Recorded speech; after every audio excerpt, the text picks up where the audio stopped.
Welcome to this week's episode of Bear Down Ballers. I'm your host, AJ BRAMLETT. Got my super producer, Ryan Wall, with me.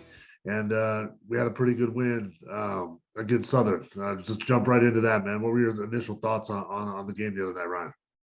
Yeah, I thought it was a great win. From the surface, Arizona only won by 17 points, but, they were leading by 20, 25 plus, throughout the whole game.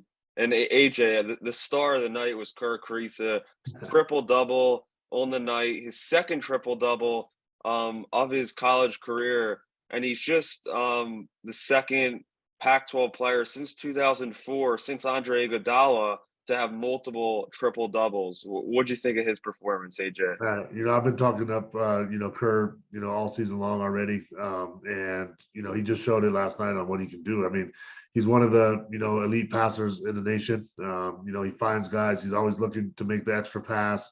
And last night was great. I mean, he got everybody going, especially Pella, was running the court really well first half. And, Kerr had a bunch of, nice dimes to him. He just controlled the game really well last night. Shots when he needed to and made them, made some. But overall, just controlling the game and being like the point guard that we need for this team, I think he was exceptional. And I think now he's the only player in college basketball with multiple triple doubles at all, across the whole country. So that says a lot. It's not easy, and it's not easy to get 12 assists in a college game. Like that's not something that happens very often. So, hats off to him. He played great basketball last night, and we're going to need it, coming forward as we play against, more stiffer competition as well. Yeah, the thing that jumped out and jumped off the page to me for Kerr was just how patient he was in this game. Like a lot of times last year we would talk about it, that he would force certain shots, force certain passes. He was a little too aggressive. But I mean, he just feels like he let the game come to him. And, AJ, through the first two games, Kerr's 5 for 9 from three, 55%. It's great to see him efficient from deep. What have you thought about that? Yeah, I mean, last year, like you just mentioned, I thought that he forced the offense a little bit, and he was hunting his shot and taking long threes and really being aggressive, super aggressive on offense, and he could do that because we had a lot of guys that were providing scoring for us. But this year, I feel like he's just matured. He's matured as a player. The game has slowed down for him a little bit, and he knows where all of his where all his teammates are going to be. He delivers the ball perfectly to them, and that's just a huge key for us this year is just his maturity and him being able to lead. And he's not hunting his scoring as much, and we know that he can score when he needs to. I mean, he showed it this summer too. When he was playing in Eurobasket and everything, like he can score. But our team is best when he's doing what he did last night, which is a mix of providing some scoring punch, but also facilitating and getting everybody involved like he was last night. He made some really incredible passes last night. Yeah, well, another player who's taken a huge step forward this year already, although we're only 2 games in, is Umar Bala. We've talked him up for the last 2 years, and he had 17 points, 8 rebounds, and 5 blocks. What'd you think of his game? He was just dominant on both ends. Yeah, he continues to be just a bright spot. I mean, I know it's early in the season, but you could see it coming at the end of last year, and he put in a ton of work, during the offseason this year and was ready. We talked about it, I think, last episode about his leadership and what he's providing to the team and the opportunities that he's getting to be more focal point this year. But he's doing a great job. I mean, he's one of the biggest guys in college basketball. He's a load down there to handle, in the paint, and he's doing a really good job of finishing. Whereas last year, I thought sometimes he would rush in and kind of miss some of those shots underneath the basket.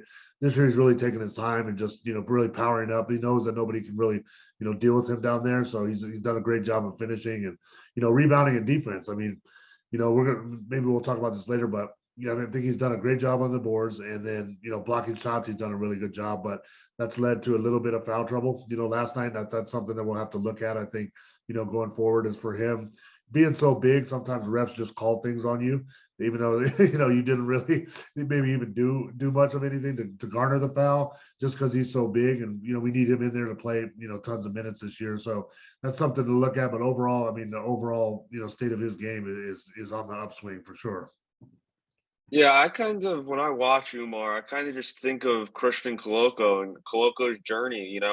Koloko was not a guy that came in right away and put everything together. It took him a few years. And then last year, he was really dominant on both ends of the floor. kind of the same thing with Umar last year. Umar showed flashes on offense, but wasn't Yeah. really too consistent. But it seems like he's putting it all together like Christian did a season ago. Do you kind of draw that comparison too? Yeah, absolutely. I mean, you can see that, and I think a lot of that has to do with Tommy, and Umar's been with Tommy for a long time now. CeeLo definitely benefited from it last year, and with big guys, that's kind of how it is sometimes. Is the progression's a little bit slower, but then when that light turns on and you have that kind of talent and that kind of size, like you can be a dominant force in there. And I think with his personality and the way that he plays, he's just going to be a leader for us all year long, and that's a great thing to see, to kind of see him in a different role than he was last year, and being successful at it. And, he just plays so hard. He has such a good time out there. He's just a fun basketball player to watch play. Yeah, Arizona, besides Umar Balo, had two other players to score at least 17 points. Those were Azuolas Tubelis had 17 and Pelle Larsson had 17. Well, how do you think those two play? And it kind of seemed like the offense for them too just came with ease. Yeah, the one thing, Zoo has been playing great basketball so far this year. The one thing that I really I noticed last night, bless you, I noticed last Thanks. night was he does a great job cutting. I mean, he really does. Like, he knows he has perfect timing on when to cut to the basket, when he's open, and he present himself to receive the ball, near the basket. And so he scores so many easy baskets where you just catch and lay. And you don't see that, very often from a lot of guys. They drive and penetrate. You got to do a little move to score. Like, he scores the most of just catching and laying the ball in the basket. And that's because of his basketball IQ and knowing when to cut, when to have his hands up, when to ask for the ball, and then being able to deliver and score the basket. So, he's been playing great basketball. Hopefully that will continue. I expect it to. And then Pella, I mean, first half last night and really the whole game, like, we're seeing what we thought we would see. We talked about in the beginning of the season, right? And before the season started, that Pella was going to make a big jump. He's using his size to his advantage. He's running the court hard. He's finishing and ones through contact, making good passes, playing good defense. He's just turning into the guy that we need him to be, which is a primary scorer really on this team. And it was good to see last night that he had I think he tied his career high last night with 17, but he played a really solid game. What did you think about it? Yeah, I thought Pella, yeah, he scored a lot of his points, kind of earlier in the game. But yeah, I just was really impressed. He just seems so much more comfortable on the floor. He's finding his shot more. He's more efficient. And he just seems like he's like a better athlete than he Yeah, was, kind of last year. He moves, kind of quicker. It's just the one play I think he turned it over on offense, but then he had a chase down block on the yeah, other blocked end. out. Yeah, He's just affecting the game in so many ways. Two other guys that affected the game in a lot of ways were the Arizona's two best guards off the bench, Kylan Boswell, Adama Ball.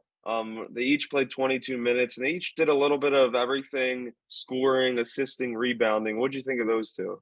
yeah. I'll start with Adama. I thought he had flashes yesterday. I thought he did a good job. I thought he did a better job at handling pressure than he did the game before. I think that's still something that he's going to continue to improve upon when guys are physical with him on traps and things like that. I think he's learning how to kind of function within that and make the right play and get be an aggressive player even when doubled. And I saw him do that a little bit better last night. Offensively, he's been doing great. Still shooting the ball with confidence, taking shots when he needs to, knocking them down. And I don't think people understand how big he is either. Like, he's a legit 6'7". He's a big guy out there. He's got long arms, can really athletic. So he's coming along. And then Kylan Boswell just continues to impress me, man. And it's not like he's out there dominating the game with 15, 20 points a game. It's more the little things that when you really watch it as a basketball, a guy that knows basketball, you're like, man, that was great. Like, just even like the little entry pass that he threw to Umar right before, I think, the end of the first half, the way that he handles pressure and just makes really attacking plays and handles double teams and really, makes the right pass every single time. I think this is just barely scratching the surface of what we're going to see from him as the season moves forward and for his career in Arizona. I think he's going to be really, really good. Yeah, and something that just kind of I noticed being at the game, it's just like the joy that Kylan gets when he is, passes to one of his teammates and Yeah. assisting them on a basket. It's just great to see, pass first players that want to get others involved, happy to get others involved. That's great to see. I think him and Adama complement each other well off the bench. Yeah. But something that kind of I was thinking of while watching the game, this team is missing one of their best players, a guy that they brought in to Yeah. start next to Kerr, Courtney Ramey. Um, and I was just wondering how he kind of fits in, kind of minutes wise, because a lot of these guys are getting heavy minute loads. So do you kind of like, how do you think that's going to work? Who do you think's going to kind of play maybe a little less? Yeah, I mean, I think it's going to be a mix of probably Kylan and Adama, just like you said, because Courtney's going to play and he's going to play a lot. He's going to start, and he's going to be one of the key focal points and leaders of the team. And it's too bad that he hasn't been able to play these first 3 games to kind of just get in the mix with the guys. And but you saw it even in the exhibition game, like he fits right in. He's just going to jump right back in. Everything's going to be fine there, and he's going to bring a lot, more to the team as well. But I think it'll be a mix of. I think he'll probably go depending on who's playing well that game, we'll get a little bit more minutes and still mix the minutes between both of those guys. But it's a good problem to have. I mean, you need a lot of guards to be successful in today's college basketball game, and we have a lot of high-level guys that are still developing, and a mix of guys who are veterans that can handle it. With Pella and Kerr. So I think we're pretty well set on the perimeter. Yeah, well, in a game that was, a pretty dominant victory for Arizona, there were kind of two areas that, weren't so great. You mentioned a little bit earlier the turnover issue, 19 turnovers. A lot of them were just sloppy mistakes. And then, they shot 25% from three. They couldn't really get going from there. What'd you kind of think of those two little issues? I mean, same thing we've been talking about all season so far. I think the 3-point shooting will come and go this year, and I think we talked about it previously too about the defense needing to be our focal point all year long, because there's going to be nights where we don't shoot the ball very well, and there'll be nights where they're hot too. But the turnovers is something we got to get down, but it's something that with so many new guys and still learning the system and guys learning how to play with each other is going to happen because of the pace that we play at. So we're just going to have to kind of deal with that, for through the beginning of the season. I'm interested to see what happens when we start playing like Tennessee and, in the Maui Classic and games like that, where, it's a little bit higher level competition, and see how we handle the pressure then. But overall, I mean, they're playing great style of basketball. We're sharing the ball. It looks great. We're playing super fast. And so the mistakes are going to happen sometimes when you play that type of high level, high speed, transition basketball.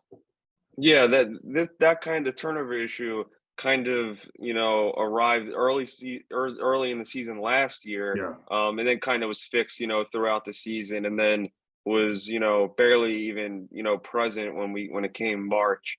So yeah, that'll probably be fixed, like you said. But AJ, any other final takeaways from this game? I think it was a good game. I mean, I thought that, we saw no drop off. We saw no drop off in effort. We saw no drop off in style of play, and aggression, and defense, and team chemistry. And that's what you want to see, especially with a team with so many young guys. If you could see that consistency and we can just stay at that level, regardless of if threes go in or not, regardless of how we're playing on offense, if we can have that energy on the defensive end, the chemistry between, us on the offensive end, and just keep playing hard and improving every game. That's what I want to see. And I saw us take a step forward from the previous game against better competition. Let's give it a little bit to Southern. Like, they kept fighting all night. They had guys that were attacking the basket. They played really hard. They didn't lay down and, let us blow them out by 40. So give them some credit too. But overall, I thought it was a good step forward, one that we expected, but still they played pretty well. Yeah, Southern went on a 10-0 run late. I thought they were going to cut it in single digits at one point. But yeah, Southern looked really good. Part of the SWAC Pac-12 Legacy Series. I like that they're doing this That game too. was. I really like that they're doing this series. They're going to put it out there that the Pac-12 entered into that. I think it's great for both schools. It'll be, really cool to see Arizona go down and play at Southern. I think it's going to be just good for the conference, both conferences, and good for the players as well. Yeah, and part of the series, Colorado played Grambling at Grambling, and Colorado actually lost by 9 points. So yeah, upsets can happen in college basketball, as we know. But before Arizona heads to the Maui Invitational on November 21st, they have 5 days off, and they play Utah Tech at home, um, before in their 3rd game of the season. They're 2-0 right now, and it'll be the last game that we don't see Courtney Ramey on the floor. AJ, what's kind of your final thoughts on like things you want to see them kind of clean up before the Maui Jim Invitational, which we know will be very tough competition? Yeah, I think the 5 days, in between is something that's going to be really good for the team, and allow Tommy to kind of tweak some things. Really go over film heavy with the guys, and see what mistakes were made and how they can improve. And I think it's actually a good thing for the schedule. Sometimes when you're playing pretty frequently, you get a good rhythm going. But I think for this time, I think these 5 days is really going to help the team and help the young guys improve, especially. And then, really just, learning, like we said, to cut down on the turnovers and continue to improve on the defensive end. One thing I want to say before we go, I think that Zoo did a heck of a job in this game. And I've noticed that this year at rebounding the basketball and really being more aggressive at rebounding. And we're going to need him to do that, throughout the entire year if we want to make a deep run. But I've noticed that, in the game so far, that he's much more aggressive on going after rebounds out of his area and just being more attack minded on the glass. And so I wanted to point that out and give him some credit for that because he's been doing a good job. Yeah, we didn't talk a whole lot about Zoo, but yeah, we know Zoo is, very dominant, especially on the offensive end. He scores with such ease, 17 points. It's, you look up, he almost has 20 almost every night. Yeah. So yeah, he's bound to do that. But AJ, we have a great guest on the program today. Tell everybody who we have on. Yeah, I'm excited about this one. A guy that's going to provide, a lot for this team. Going to plug in a lot of holes and really bring a lot of entertainment and leadership and fun to the team. My guy, Cedric Henderson Jr. is up next in Bear Down Ballers. All right, welcome to Bear Down Ballers. We welcome in one of the most versatile players in college basketball, a guy that will fill many different roles this year and will be a big contributor to our success on the court this year. Mr. Cedric Henderson Jr., what's happening, my man? Not much. Just out here doing life. I'm sure it's a good life if you're there in Tucson, man. Yeah, it I is. miss that life. It's very nice. It's relaxing. I love it. Absolutely, man. So I'm going to top right in with you, man. First of all, I want to tell you that, I love your game. I think that you're going to be a key figure to this year's success, impact winning on both ends of the floor, along with being a great scorer. But you can also function really well in the team system. Is that something that that attracted you to Arizona, or what was like the fit? Why did you decide on AZ coming out of Campbell? A big thing for me was really watching it. The way that the pace they played at, the way that Tommy had everybody doing what they're really good at, but making it even better. DT was a great example for me. Was a guy that I think I shoot better than he does, but he has a motor. Made it to the league off of being a guy that played defense, played hard, could pass well, had a great IQ, and then turned around and started shooting the ball really well. So it was the way the system moved, the cutting worked well with me. I wanted to be in more ball screens. It's a professional system, honestly. It's pro basketball. So that was a big thing for me. Yeah, absolutely. I think you're a great fit for it, man. And I'll get back to some more about DT later, but I kind of want to talk about your path, man. Because not everybody has a path that's directly to D1, or everyone goes at their different pace. And so, can you talk a little bit about yourself, like moving up and how you did along your path, and starting, in high school in Memphis, and then JUCO at Southwest Tennessee Community College, and then Campbell, and then here. Like, can you talk about kind of each step of the way and kind of how you developed along the way? Yeah, a big thing coming out of high school was that was when media was really blowing up at that time. I didn't go to any of the top 100 camps. I didn't do any of that. I just played AAU basketball and had fun. I was enjoying my life. Turned around, it was senior year all of a sudden, and the offers that I had were a lot of D2s, a lot of NAIAs. And I was like, well, I think I'm better than that. So I decided to go to JUCO, where my dad ended up getting the job at. I grew a lot there, honestly. I learned a lot about myself, that I could be a proficient scorer as well as a leader. A big thing was getting other guys on the same page as me. If you go in the gym every day, other guys realize, well, if he's in the gym every day, why can't I be? because it becomes competitive. It's Oh, really yeah. bad. That's how basketball is. Everything's competitive. And then deciding for college after JUCO was really hard because I had a lot of higher major schools or mid-major schools that wanted me to stay another year in JUCO, and then come out because they wanted me to be an even better scorer, even Right. more aggressive, and get stronger, get faster. I mean, I was still maybe 180 coming out of JUCO. I had no weight on me. Right. And Where are you then at right now? Where are you at right now? I'm at 205, Okay, there you 210. go. Yes, So sir. yeah, no, I'm at a good weight now. Yeah. Yeah, So so you got a rounds little heft on you now. rounds got me out. Rounds There you got go. me He got out. you right. Yeah. And then like going to Campbell was a great decision for me. It kind of reminded me of high school, the way they played, the style. I fell in love with the coach. One of the assistant coaches that went there was actually a friend from high school. He Okay. coached at Lausanne.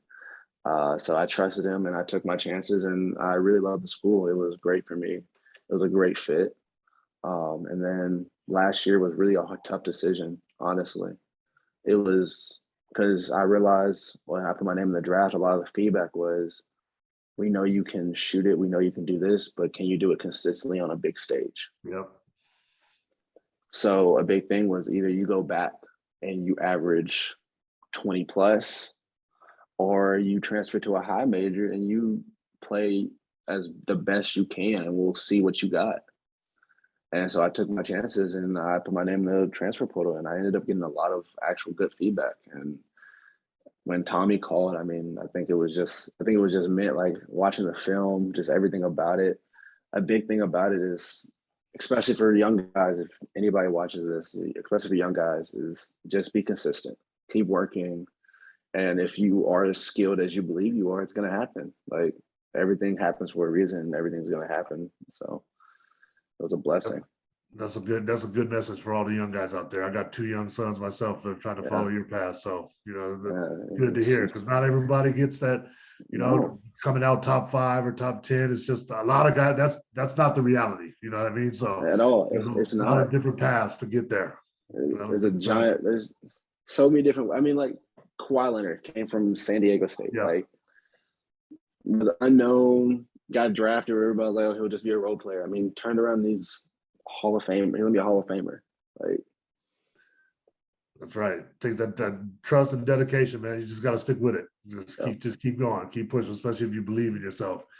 Okay, when I was out there in Tucson, I came a couple times this summer, but the first time I came, we brought my little AAU team out there to watch you practice, and I think you had just gotten to Arizona like shortly before we were out there, and so, we had talked a little bit. And you were saying like you were adjusting kind of the speed of the game and kind of difference of being there. And can you talk a little bit about that? And then I'll go with the second part of, what my observations were the second time I came out. But can you talk about how it was when you first got there? When I first got here, I thought I was in shape. I thought I was in shape. No, I think it's funny because Tommy's a great guy. He's hilarious, but like, we're so fast already, and he says that's not fast enough. Like, that's crazy. Like, that's crazy enough. Like, you have probably one of the fastest teams in the country, and you're sitting there telling them, no, that's not fast enough. That's not good enough. Like, and I find that so, like, he pushes us to the edge every time. And I think that was a big difference. Was like, Campbell was a mid-major. We didn't have all the extra stuff that we have here. Like, we didn't have all the managers. We didn't have all that. So, like, a lot of the shooting was done by yourself. You were in the gym by yourself. I mean, when I first got here, I think I worked out 2 to 3 times a day with a coach. Like, the difference is amazing, honestly. And it felt good. They pushed me. My shot's gotten a lot better. I feel better. I run better. I look better. It's just, man, all the way around. All the way around. Yeah, so that's when I'm jumping to my second part, because when I saw you, I liked you in practice, and I was like, oh yeah, I could see this is coming for him. You know what I mean? And then when I came back in August, was when Ben was in town and DT and CeeLo were there, and you guys were playing. And I was like, man, this dude's one of the best players on the court today. You know what I mean? Like, it was just a huge jump of, like, when you first got there a couple months before, and maybe a month before, and then when I saw you that second time, like, how did that happen for you? You know what I mean? That quickly. Did you just get comfortable, or like what went into you making that I jump? think a big thing was being comfortable and getting familiar with the guys. Yeah. That's something I'm still kind of figuring it out right now, especially as the season starts. It's so different than practice. Is like when you get used to something, when you're adjusted to it, when you're getting the flow, it's really easy to kind of just go with it. It's a lot better. The pace and everything that we run at now, I'm used to it. So now it's no longer let me think real quick. No, it's an instinct now. It's just a movement. It's no longer timing. It's no longer like me just sitting there trying to make sure I do the right thing. Now it's more of just play basketball, have fun, smile, enjoy. So Yeah, you're doing it good. I mean, man, let's talk about the first game a little bit, man, because 117 points on the board. yeah, The first game, I was like, man, like you usually don't see that, with a team that has so many new guys together, but yeah. like the chemistry on the court for you guys and just the way you pass the ball and move and cut, like that stuff usually takes longer, I think, to see from most teams. But the first game, I was like, man, they look good out there. So, like, how did that happen? How's that, Honestly, I think a big thing is that we all like each other. Yeah. Like, I don't think there's no real click per se. Like, you know how teams kind of end up getting in their own little corners with each guy. No, it's not like we just go, like, we'll just show up at each other's house and just hang out with each other. Yeah. Like, we watch games together, we go out together, we eat together. Like, we all sit in the locker room after practice and just talk and just laugh and smile. Like, I think that's a big thing for us, is like, it's more like if you're friends off the court, getting on the court together and playing together makes it so much easier. Like the ball was moving because we trusted each other. We were like, okay, I swing it here. If it comes back around to me, it comes back around to me. But I know if that goes up, it's a good shot. We're not forcing anything. I think a big thing was like a Zoo. I think the Zoo's going to have a great year. God, I looked up, he had 20 points. Yeah. I was confused. Yeah, he gets it easy too. It looks easy for him sometimes. Exactly. Yeah. I don't think he even put the ball on the ground sometimes. He just catches it and just lays it up. And it's just like when you trust people like that, it just makes your life so much easier.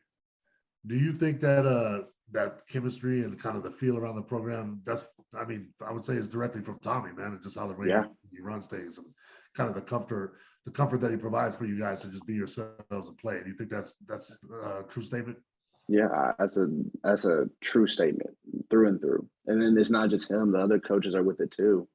I mean, if you have coaches behind you that believe you and trust you to do whatever it takes to win, and they treat you like an adult and you do it. I mean, this is a program that every person dreams to have, a coach like him. I mean, just a guy that says, you got this, Absolutely. Yep. Empowers you guys. On it and off the program. Great. Yeah. So let me talk. So I had Kylan on last week, and I thought he looked, in the game the other night, I was like, man, he came out there dropping dimes, like looking like a vet out there. Like, can you talk a little bit about Kylan and then a little bit about the younger guys too, like the new guys like Henry, Phillip, and Dylan, and kind of what you've seen from them so far and what you expect from them this year? What I expect is a huge growth. Like, talent is amazing. They're going to be great players. I think the biggest thing right now is kind of getting them used to the pace and the physicality of high major basketball. I think that's a big thing right now.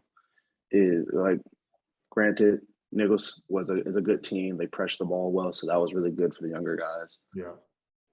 But now we have to take a step even forward more. We had a great game. We shot the ball well, but we also had 28 turnovers. Right. So now it's more of can we take the offensive part, lower the turnovers, and as well as push those young guys to be more physical, not think as much, and just kind of let basketball come to them. Because I think they're going to be amazing. We have to have them, honestly, especially with the team we have. We were going to need them. And I think Henry, Kylan, Dylan, Phillip are all going to be really good players. I mean, when every practice we go in and they get even better every time. They learn, they pick up things really fast. It's so much fun, especially watching. Because take Henry and Dylan for example. You just get throw lobs to them. I mean, who doesn't like playing with 2 7-footers? Yeah, right. Who just want to dunk anyways? Like, yeah. And then you have Kylan shoots the ball so well. It's crazy.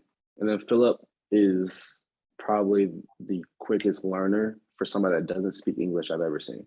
Yeah, that's Like a big part of it. he picks up every little thing and takes it in stride. That's the crazy thing about basketball is like no matter where you're at, because I played in Spain for 7 years and I played in Latvia for a couple of years. You can pick it up, man, for whatever reason. I don't know what it is, but like even if you just don't something about understand it. fully, yeah, you It's get just something about it. yeah, yeah.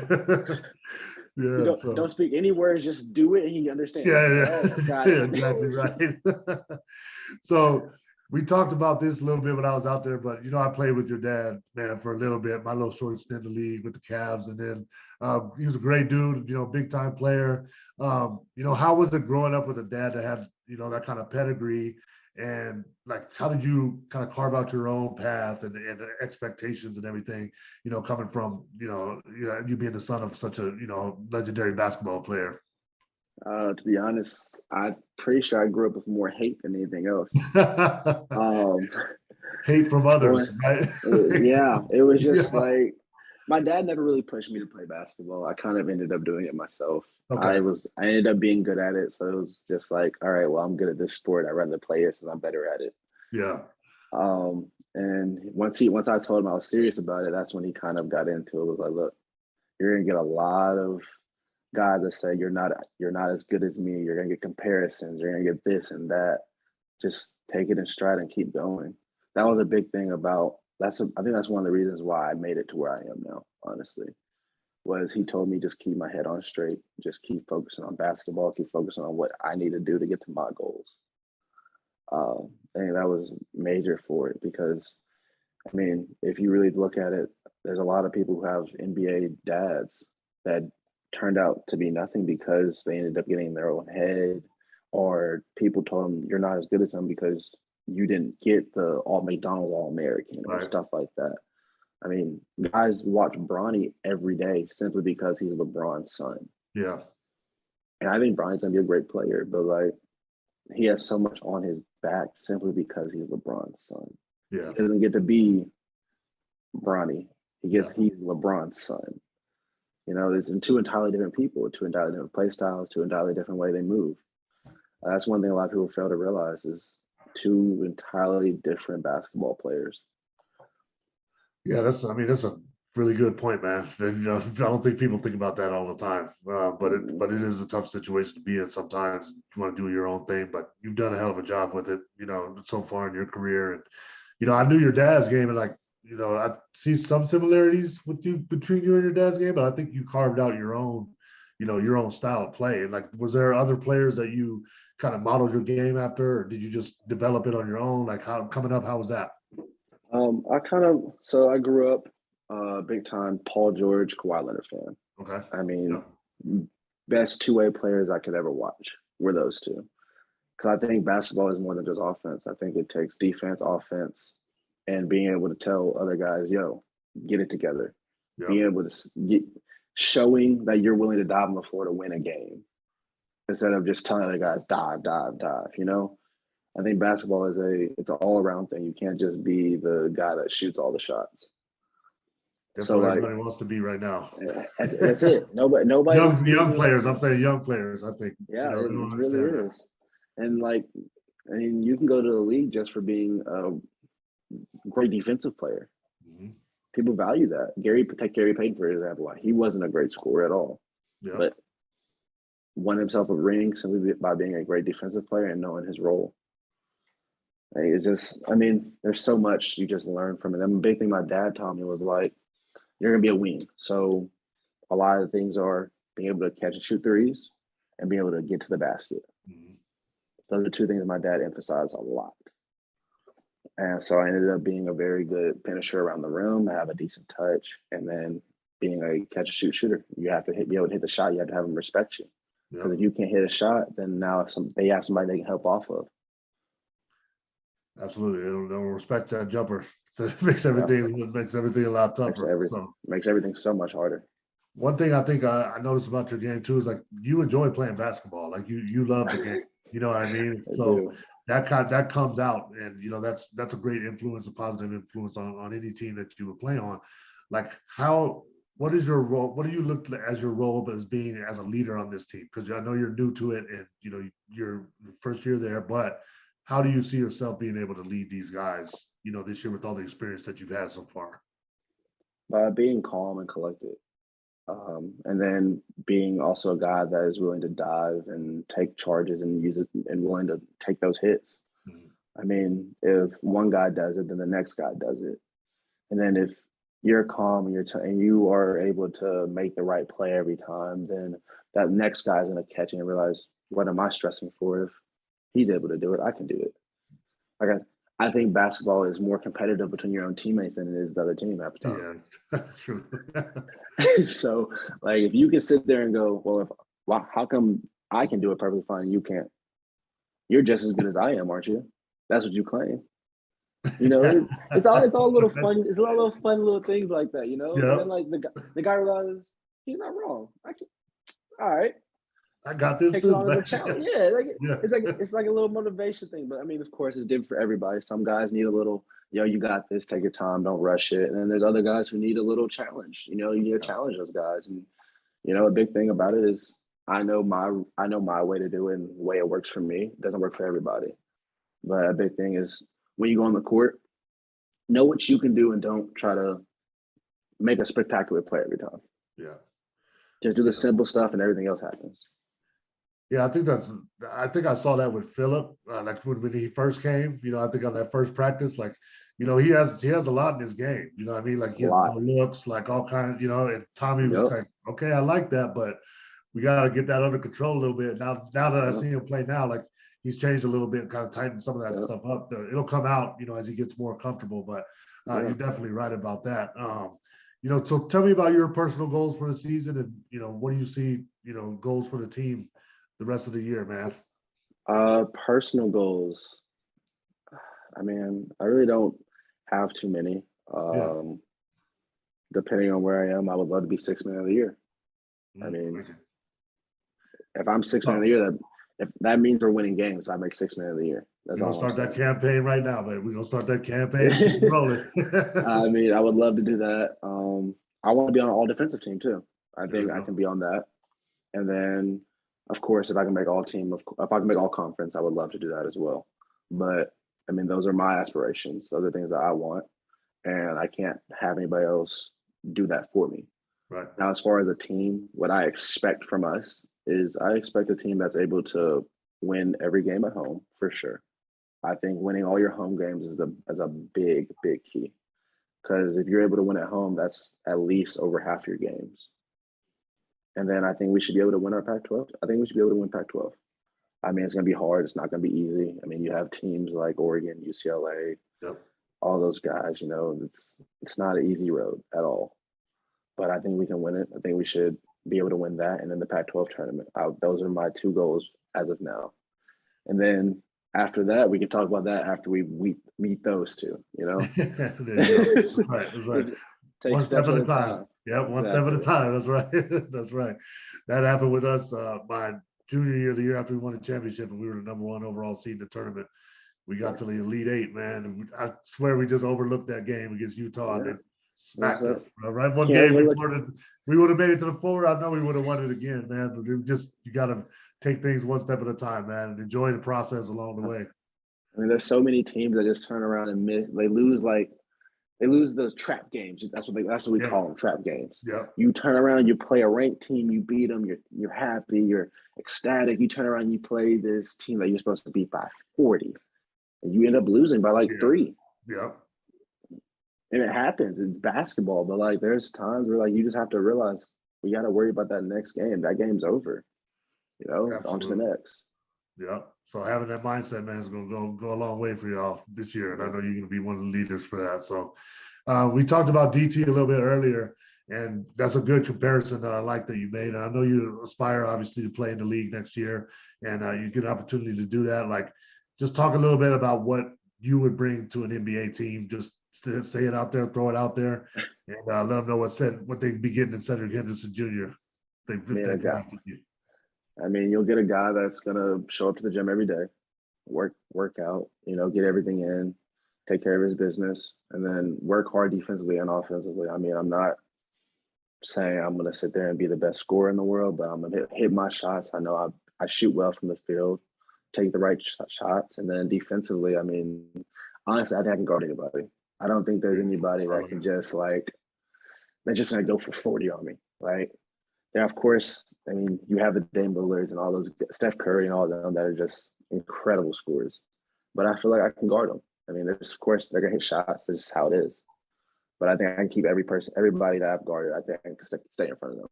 So I love that, man. Lock it down. Lock down deep. got to. Yeah, always, man. All right. So last thing I got for you. Okay, I asked Kylan, a few of these questions last week. I want to get, and he has a few surprising responses on his pregame music selection and things like that. Let me ask you this question. Growing up in Memphis, I know your dad had you on the 8-ball MJG and all that back in the day. Yeah, he did. Yeah, okay, I knew he did. He did. A big thing for me and my dad was we had one song before every game. He would drive me there playing "Motivation" by T.I. Okay, yeah. That was like our go-to. For me, I listened to that, J. Cole, and then I'd say, man, Young Thug maybe. Young Boy, depends. Kind of depends on the day as far as the other one, but those two for sure. All right. That's solid. All right. What's your favorite food in Tucson so far? Favorite place to eat? Ooh, favorite place to eat. Ooh, that's a hard one.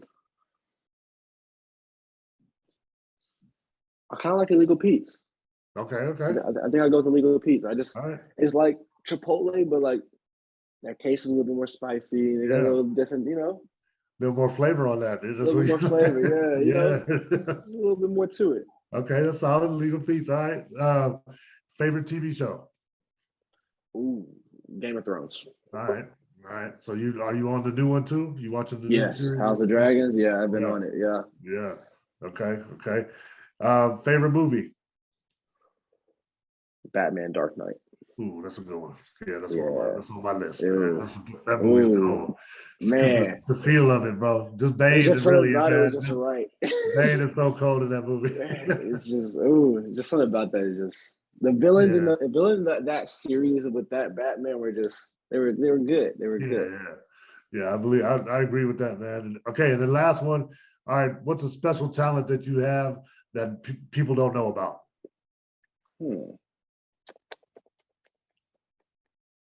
Special talent. Does your mother's nerves count? Yeah,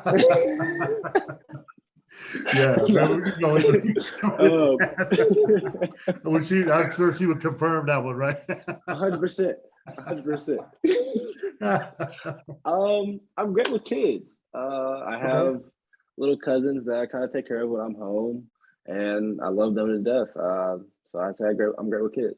That's a really good one, brother. So good, man. Well, hey, I'm gonna let you run. I know you got a lot of stuff to do, but I appreciate you coming on with me today, man. It's fun chopping it up. Continued success all season long. I'll be over there a couple times before the finish down. Leave this as far as you can and enjoy it along the way, man. Appreciate you doing the podcast. Thank you. No, I'm glad to be here. Thank you for having me. All right, right on, man. Bear down. All right, bear down.